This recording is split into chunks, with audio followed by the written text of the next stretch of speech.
Oke guys, stadion sudah penuh sesak dan overload melebihi kapasitas. Dan ada ribuan jemaat yang berada di luar stadion yang tidak bisa masuk guys. Dan untuk itu panitia sudah menyiapkan layar-layar besar lengkap dengan sound systemnya berada di luar stadion.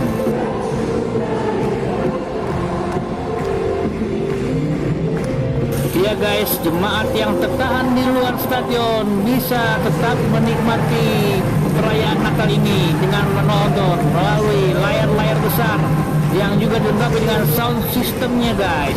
Jadi di sekeliling stadion sebelah luarnya sudah dipasang layar-layar besar. Ada beberapa lokasi sudah dipasang layar besar guys. Jadi mereka yang tidak bisa masuk karena stadion sudah penuh sesak tetap bisa menikmati acara dengan penuh sukacita guys.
Suasana di dalam stadion GBK semakin meriah guys, dan ribuan jemaat yang tertahan di luar tetap bisa menikmati perayaan Natal terbesar ini melalui layar-layar besar yang terpasang di beberapa lokasi di sisi luar stadion. Tapi banyak juga yang berusaha untuk masuk ya, mencari jalan untuk masuk, untuk melihat sang superstar, yaitu Tuhan Yesus Kristus.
Natal terbesar di dunia tahun 2024 ini diselenggarakan oleh Gereja Tiberias Indonesia yang digembalai oleh seorang ibu dari keluarga Muslim Minangkabau atau Padang, yaitu Ibu Pendeta Darmiati Pariaji, sesuai yang difirmankan Tuhan dalam 2 Timotius 2 ayat 8. Ingatlah ini, Yesus Kristus yang telah bangkit dari antara orang mati, yang telah dilahirkan sebagai keturunan Daud, itulah yang kuberitakan dalam Injilku.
Mari sama-sama kita berikan Tuhan dahsyat buat Tuhan Yesus.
Tuhan, amin. Yang bersuka cita boleh lambaikan tanganmu. Kasih senyuman yang paling manis buat kanan kirimu, katakan mari bersuka cita dalam Tuhan. Minimal 2-3 orang kiri kananmu katakan mari bersuka cita dalam Tuhan. Nah, semuanya bersuka cita, amin. Yang bersuka cita katakan haleluya. Tepuk tangan sekali lagi saudara-saudara yang paling meriah Tuhan. Saya mau bilang saudara, saya percaya dengan kebetulan kita di tempat ini, tapi semuanya dalam rancangan berkat Tuhan, katakan amin. Artinya apa? Semua yang hadir pasti diberkati Tuhan. Sama-sama bilang sama saya, aku pasti diberkati Tuhan. Anak cucuku pasti diberkati Tuhan. Bilang kanan kirimu, kamu juga pasti diberkati Tuhan. Bilang sama yang ngomong semangat. Sekarang kita tepuk tangan saudara-saudara yang paling meriah untuk Allah kita yang kasih. Saudara perhatikan tadi saudara apa yang disampaikan oleh yang terkasih. Kita menjelaskan bahwa apa saudara, di akhir zaman kita harus hidup dalam yang namanya pertobatan saudara. Kenapa? Karena tanpa pertobatan kita tidak bisa menerima yang namanya keselamatan yang sebenarnya sudah Tuhan sediakan bagi setiap kita. Kita sama-sama bilang sama saya waspada. Sama-sama bilang sama saya berjaga-jaga. Kenapa? Karena satu Petrus 5:8 berkata, iblis berjalan sama seperti singa yang mengaum-ngaum mencari orang yang dapat ditelannya. Siapa yang berkaitan ditelannya? Itu adalah mereka yang tidak sadar dan tidak berjaga-jaga. Saudara saya, kalau kita tidak sadar, kalau kita tidak berjaga-jaga, maka iblis akan menjadikan saudara saya sebagai sasaran untuk dihancurkan, untuk dijatuhkan. Maka sekali lagi saya bilang saudara pastikan apa dalam kehidupan setiap kita. Saya berjaga-jaga. Sama-sama bilang sama saya siap. Sama-sama bilang sama saya, bersama Tuhan kita akan melihat kemenangan. Sekali lagi tepuk tangan saudara-saudara yang paling dahsyat Tuhan kita yang luar biasa. Pastikan kita selalu sadar dan waspada. Sama-sama bilang sama saya sadar. Sama-sama bilang sama saya waspada. Sama-sama bilang sama saya berjaga-jaga. Suaranya masih suara kurang makan berat.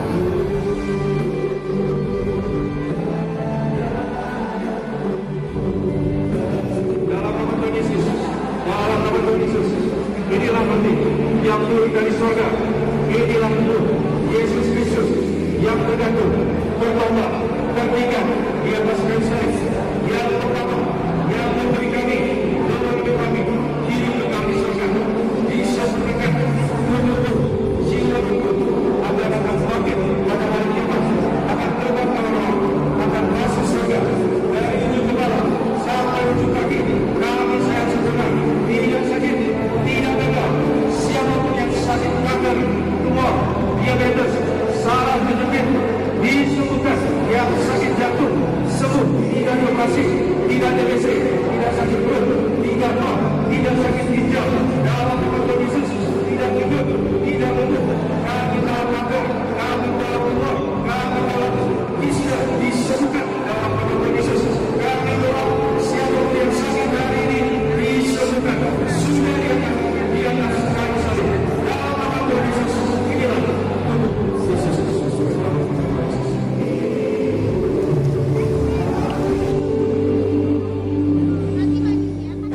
Mari kita kacauan yang akan dibentuk penjaga darah Yesus di atas kepalamu bersama dengan saya. Dalam nama Tuhan Yesus, dalam nama Tuhan Yesus, inilah darah Yesus Kristus yang tertumpah, tercurah di atas kayu salib sebagai perjanjian yang baru dan yang kekal. Yang pertama, yang memberi kami, keluarga kami, hidup kekal di surga. Yang menyucikan pikiranku, perkataanku, segala perbuatanku. Kami berjanji hidup yang suci, hidup yang kudus, hidup yang jujur, untuk siap masuk kerajaan surga. Kami tolak segala dosa, kami tolak perzinahan, kami tolak percabulan. Pendeta Tiberias harus hidup yang suci, yang kudus, yang jujur, yang saksi dusta, yang curi, dihancurkan dalam nama Tuhan Yesus. Berkati kami bersama keluarga, keluarga yang kudus. Jauhkan kami dari perceraian, dari orang ketiga. Kami tolak segala fitnah, fitnah atas keluarga, fitnah atas gereja. Dengan darah Yesus, kami diurapi dari ujung kepala sampai ujung kaki, sehat sempurna, tidak sakit kepala, tidak migran, tidak vertigo. Dalam nama Tuhan Yesus, jantungmu sempurna. Siapapun yang sakit jantung hari ini disembuhkan. Siapapun yang sakit ginjal, sakit diabetes hari ini disembuhkan. Dalam nama Tuhan Yesus, peredaran darahmu sempurna. Kami doa, disempurnakan tubuhmu, jiwa rohku, agar kami yang akan bangkit pada hari kiamat akan terbang ke lawan, akan masuk ke kerajaan surga. Kami doa keluarga kami berkumpul di bumi dan di surga, punya rumah di bumi dan di surga. Kami doa semua penyakitmu sudah sembuh hari ini. Saudara kalau sejenak sebut sakitmu doa.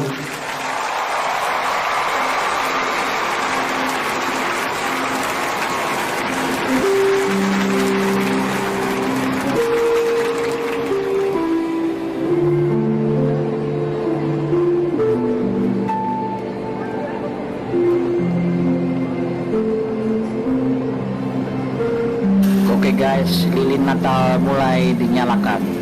Dan inilah candlelight service terbesar di dunia. Sebuah momentum yang dinantikan oleh para media dan para konten kreator guys. Walaupun kita yang hadir di sini bukan berasal dari jemaat Tiberias, termasuk saya juga, tapi patut diakui bahwa inilah yang terbesar di dunia, di mana ada lebih dari 200.000 candlelight.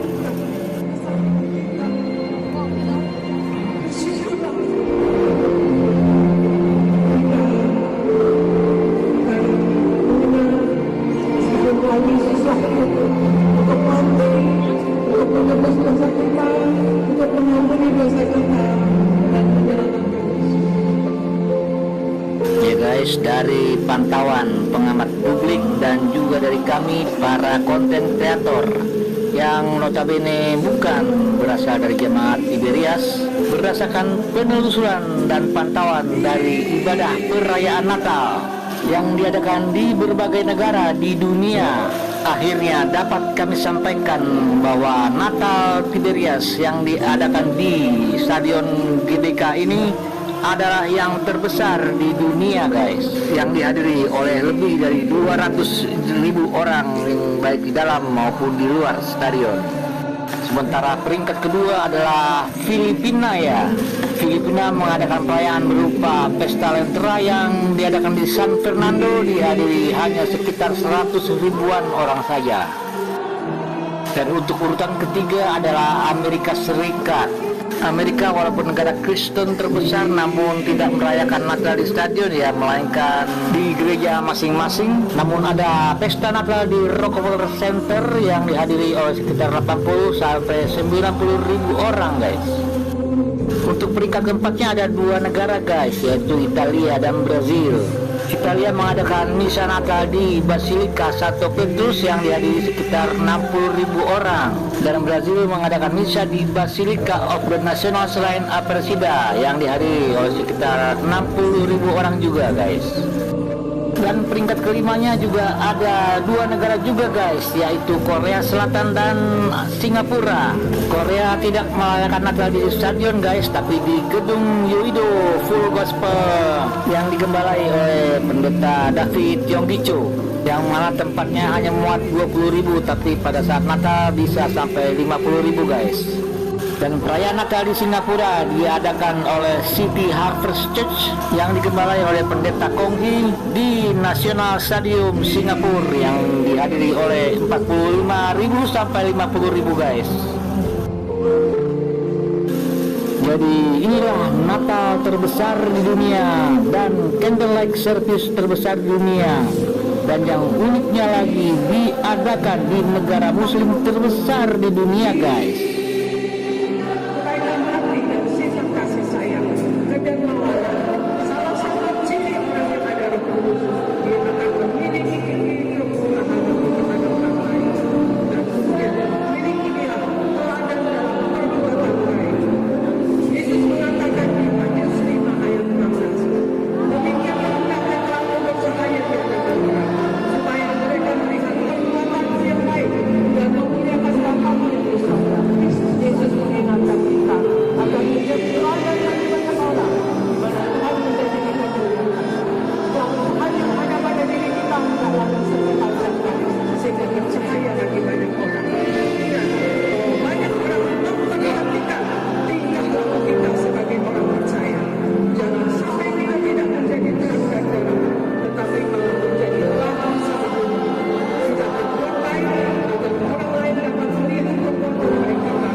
adalah memiliki pendapat yang baik tentang sesuatu yang berhasil kita, pekerjaan kita, dan kesehatan kita. Itulah yang Allah lakukan kepada kita. Dia rela menjadi satu dengan kita manusia. Anugerah yang bukan sekadar sesuatu yang kita belum bisa nikmati, tetapi saat ini kita bisa menikmati dan berbesar. Alhamdulillah, sukacita, kasih dan damai sejahtera. Marilah kita hidup menjadi pembawa kabar baik. Kabar gembira bagi siapa saja. Bersyukur atas hadiah besar terjadi dalam diri dan hidup kita, dan menjadikan teladan bagi sesama. Teladan apakah yang harus kita punyai, saudara sekalian? Kita sangat memiliki teladan yang adalah baik adalah teladan dalam kemurahan hati. Yesus katakan di Matius 5 ayat 20, berbahagialah orang yang murah hatinya, karena mereka akan mendapat kemurahan. Kemurahan berarti kebaikan, kemurahan hati, kebaikan hati dan sifat kasih sayang, kedermawanan. Salah satu ciri orang yang adalah berusaha, dia akan memiliki kemurahan hati. Karena dia memiliki teladan dalam perbuatan baik. Yesus mengatakan di Matius 5 ayat 16, demikianlah hendaklah terang bercahaya di hadapan orang, supaya mereka melihat perbuatan yang baik dan memuliakan Bapa yang di surga. Yesus mengingatkan kita agar menjadi teladan bagi banyak orang, di mana Tuhan menjadi nilai kebenaran. Dan Tuhan yang ada pada diri kita adalah bisa dipancarkan sehingga bercahaya bagi kehidupan kita anak-anaknya. Kalau ada yang sakit penyakit imani, Anda sembuh hati kita. Anda semua berdoa masing-masing sampai kepada Tuhan Yesus. Sejenak semua berdoa.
Perayaan Hari Natal yang diperingati dan dirayakan oleh umat Kristiani sekarang ini telah menjadi suatu tradisi bagi umat Kristiani di seluruh dunia. Semua orang Kristen meyakini bahwa Natal bukanlah hanya sekedar tradisi, melainkan memaknai akan karya keselamatan yang sudah dilakukan melalui dan di dalam Yesus Kristus. Kelahiran Yesus Kristus pada waktu Maria, ibunya bertunangan dengan ayahnya, yaitu Yusuf.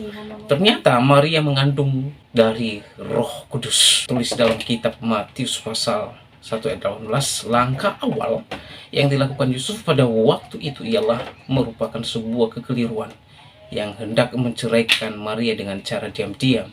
Akan tetapi adanya malaikat Tuhan, sehingga Yusuf berani melangkah untuk menikahi Maria dalam keadaan mengandung. Karena Yusuf mau mendudukan dirinya kepada kedaulatan Allah dengan mengesampingkan kepentingannya sendiri.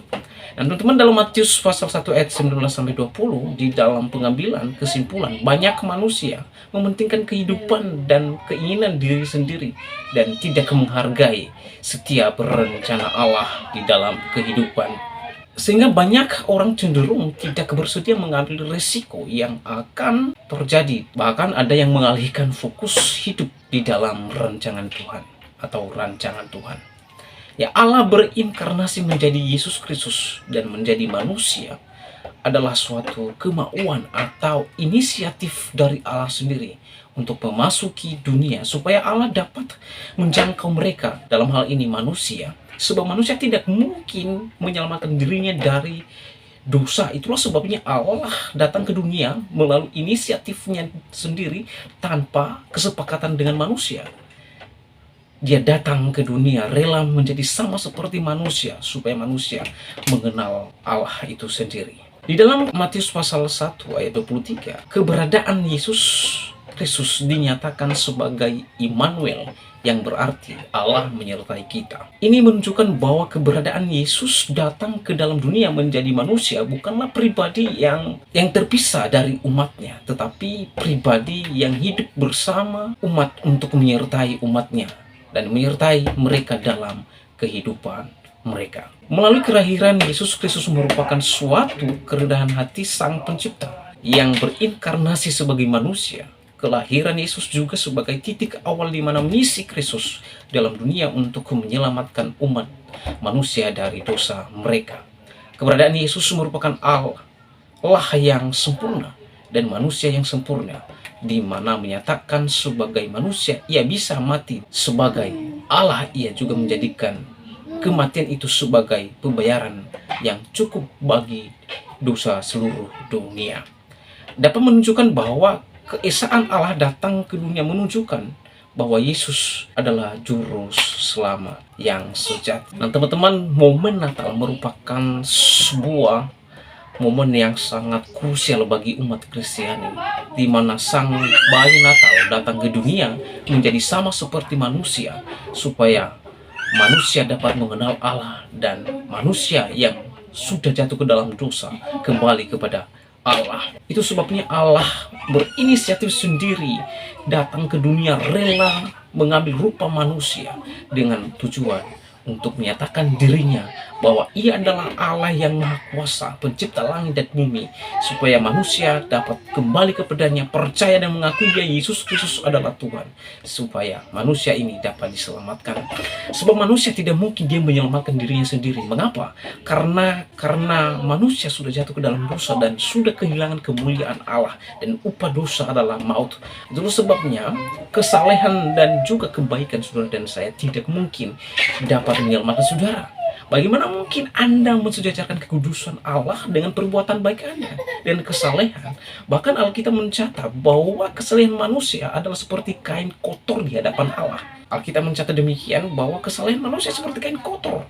Tidak mungkin dan tidak bisa mensejajarkan kekudusan dan kesucian Allah dengan perbuatan baik dan kesalehan. Maka oleh sebab itu kita manusia membutuhkan juru selamat, membutuhkan keselamatan. Itulah sebabnya Yesus berkata dalam Yohanes pasal 15 ayat 6 bahwa akulah jalan kebenaran dan hidup, tidak ada seorang pun yang sampai kepada Bapa kalau tidak melalui aku.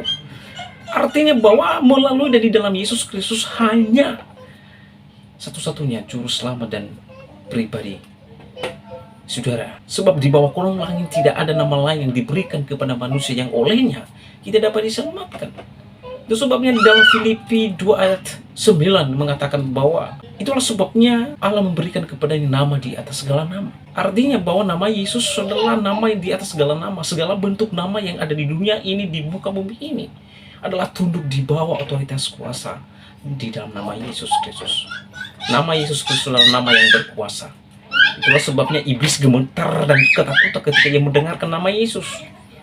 Maka saudara dan saya harus Anda terima dan mengakui dia sebagai Tuhan dan Juru Selamat. Sekali lagi bahwa tidak ada jalan keselamatan kecuali di dalam dan melalui Yesus Kristus. Oleh sebab ini sekali lagi saya mengajak teman-teman untuk percaya kepada Yesus Kristus sebelum saudara dan saya dijemput oleh Tuhan, dan hidup Anda pasti binasa jika engkau belum dan percaya kepada Tuhan Yesus Kristus. Demikian video saya kali ini, sampai bertemu di video saya selanjutnya. Tuhan Yesus memberkati kita semua. Shalom.